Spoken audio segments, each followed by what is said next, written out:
Hey, what's spinning, spinners? Tiki here. Are you fed up with the chaos of modern society? Or maybe you're just an aging millennial desperately longing for the 90s, back when life was simpler, and the only struggle you had to deal with were school bullies who'd beat you with socks filled with jelly beans because they were jealous that you could rock a sick mullet. And if you're too impatient to wait for the inevitable crash of modern society, then I have the game for you. Project Zomboid is a zombie survival sandbox game that takes you all the way back to an alternate 1993, which is the result of a diverging timeline created when Markiplier took a time machine to go back in time and prevent Justin Bieber from being conceived. When you open up Project Zomboid, you'll be greeted with an overgrown man-child preparing to nurse on his mother's bosom. There's a lot in this game to cover, so for this video, we'll only be covering the solo experience. Don't worry though, I'll be covering the multiplayer mode in another video, so stay tuned. When you start a new game, we'll be prompted to pick what kind of game we want to make.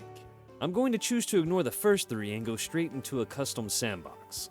After picking custom sandbox, we have the option of 4 areas to start in. I chose Moldra, and because I don't know exactly how to pronounce it, I'll be pronouncing it differently every time I say it. Why? Because I have a friend from Kentucky and it makes him angry when I mispronounce it. And whenever I make him mad, he throws fried chicken at me, and I like fried chicken. You probably don't know this, but fried chicken is a weapon of choice by the Kentucky people ever since chicken was first invented in 1792. After selecting a starting zone, you'll be taken to the sandbox options screen. And when I say this game is customizable, I mean that you can customize just about anything in the game. You can choose when the utilities get cut off, be it straight out of the gate, or months from the beginning of the game. Want zombies to work like they do in The Walking Dead? Select everyone's infected, and no matter how you die, you will rise again, but with the overwhelming desire to chew someone's face off. What I don't recommend is making all of your zombies sprinters. If you do, make sure you have a fresh pair of adult diapers on hand. The amount of underwear I have ruined has weighed heavily on my wallet. I recommend Dry Direct. They can hold up to 40 Florida ounces of green apple splatters, which is the equivalent to 2.5 Sprinter jump scares. If the customizable options aren't enough for you, then PZ's super active modding community has you covered. I personally always had the overwhelming desire to have a shotgun that reminded me of my favorite VTuber, but I couldn't find a mod that could capture her spirit, so I made my own.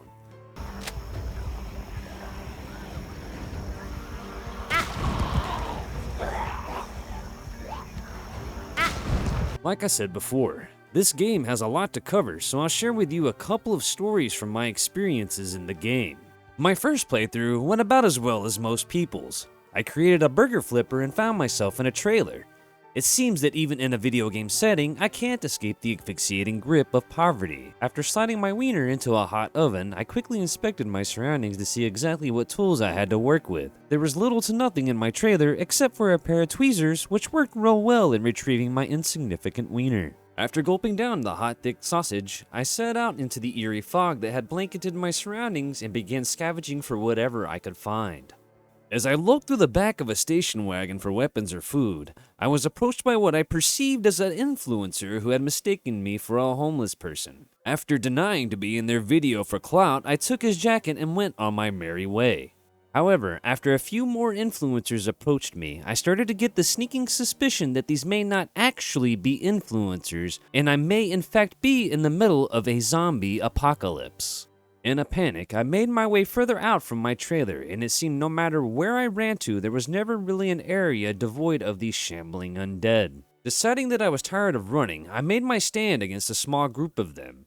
They managed to get a few good lucky hits on me, and it was a miracle that one of them didn't bite me. Seeing that I was completely overwhelmed, I began to run away and stumbled my way into a small thicket of trees in hopes to lose them. But no matter where I ran, there was always a zombie wobbling hungrily in my direction. With no medical supplies on hand, I had to tear up my own clothes to create makeshift bandages just to keep my insides from spilling out. Unfortunately, it was all for naught, as it didn't take too long for the zombies to finally wear me down and devour me. My second playthrough went surprisingly well. I went with Lumberjack because axes are cool and no one in the world can argue against the fact that lumberjacks have objectively the best beards. I also made sure my character started out in his whitey-tidies in stereotypical 90s dad fashion. It adds another early game goal to collect clothes to create an extra layer between your fragile, dangly parts and the gnawing bite of the undead. I once again start in Muledrog and find myself in a 1-bedroom, 1-bath, which is clear evidence that my character did not get the house in the divorce. After collecting supplies for my journey, I made my way outside and went from house to house looking for food and tools. I eventually found a small garden that would provide a sustainable source of food. Contrary to popular belief, Kentuckians cannot sustain themselves solely on fried chicken and burgoo. As if my luck couldn't get any better, I found a barricaded home full of zombies. Barricaded homes in PZ are a clear indicator that there is likely some good loot inside. I cleared out the area around it and managed to find a pretty damn good backpack in the process. It took a bit of time and a cautious approach, but I managed to lure the zombies out in small, manageable numbers and clear them out little by little. After securing the area, I found a few axes, blunt weapons, and a spear. It wasn't much, but the axes and hammers alone were worth it. Upon finding some nails and a saw, I was set to make my new home a little more secure. I felled several trees and sawed them into planks and barricaded the windows. I was well on my way to making Paul Bunyan proud. You might say deforestation is bad, but studies have shown that if left unchecked, trees would grow powerful enough to overthrow humanity. If they're not falling on our houses and knocking out our power lines, they're forcing us to breed their waste. So I think I speak for everyone when I say, fuck trees. With my home secured and an ample supply of food stored away, I was suited to survive long term. But that's where Clarence's story ends for now. If you would like to see me cover a more long-term story of Clarence here, then comment below. We're still experimenting with different types of content on this channel, and I'm all for providing you guys with whatever it is you like. After all, these videos are a blast to make, and we love to read your comments. There's still quite a bit more to cover, but the team over at IndieStone are working hard on several changes to many of the features of the game, so it wouldn't make sense to go too in-depth in those systems at the moment. I can't recommend this game enough, and as of recording this video, it goes for $20 on Steam, and it goes on sale pretty often, so go over to Steam and buy it right now if you haven't already. I recommend the 4-pack, as it's a surefire way to determine the quality of friends that you have.